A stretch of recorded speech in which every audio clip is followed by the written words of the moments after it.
Hi everyone. I wanted to show you how to scan a list of search results for relevance so that you go into the DAPPR test kind of having already assessed for relevance. As you choose sources to dig into deeper, you kind of already know how they score on the relevance aspect of the DAPPR test. This is the easiest way to make sure that you aren't spending all that extra time doing the DAPPR test on something that isn't relevant, because if it's not relevant, you kind of have to toss it out because why are you even using it, right? So here is a search I'm doing for the topic of causes of drug use in young people in the United States. All right, so that's really what we're focusing on here.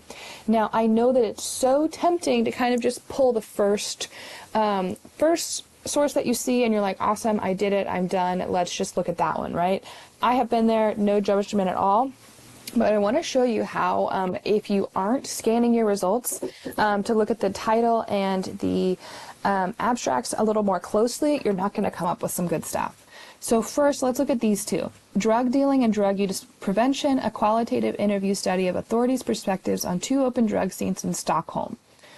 I'm not even sure why this one came up first, because I'm not seeing a lot of information about young people in the title. I'm seeing that this quote that the database pulled for us to see from the abstract, it does mention young people, but it doesn't seem like that's a focus, right? We're looking for information on how the causes of drug use in young people in the U.S., okay? Also, it's in Stockholm, that's in Sweden, that's not in the U.S., so already I'm like, goodbye.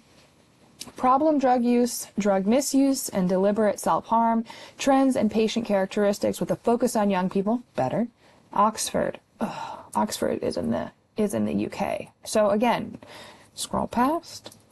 The role of tobacco smoking and illicit drug use and in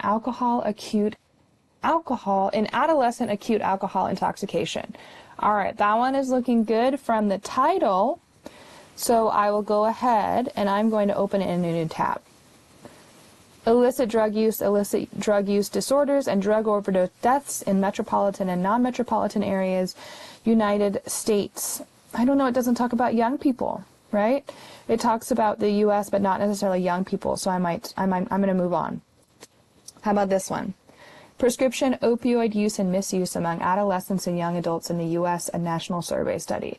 This one actually sounds the most on topic so far, and it's all the way at number 5, right? So don't be afraid to keep scrolling. So I will also go ahead and click on this one. But before I click into this guy, let's look at this other one, the role of tobacco smoking and illicit drug use in adolescent acute alcohol intoxication. I'm going to scroll down because it looks good from the title, but let's look at that abstract. So you can do that if we wanted to. We could look at the PDF and look at the abstract there, or they always list the abstract in the actual page on the database too. This study aims to determine the prevalence of tobacco smoking and illicit drug use among Dutch adolescents. Right? Dutch. We're looking for the US, so we're going to move on. So let's go back and let's find number 5. That seems like our golden ticket. I'm going to click on number 5, baby.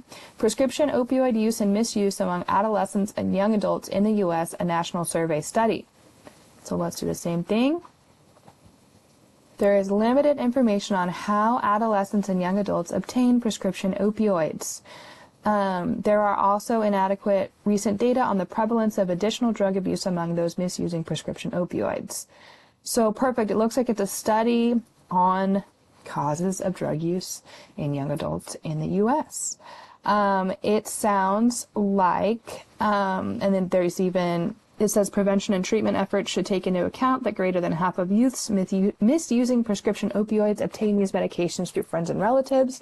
Sounds like a cause, right?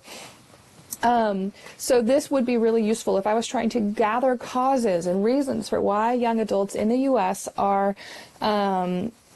abusing drugs. This could be very helpful information for me. So I had to look through 5 different articles before I found one that actually seemed a little bit more relevant, right? So you don't have to read the whole article, but you should read the title and the abstract pretty closely to help yourself understand whether or not it is going to be useful for you.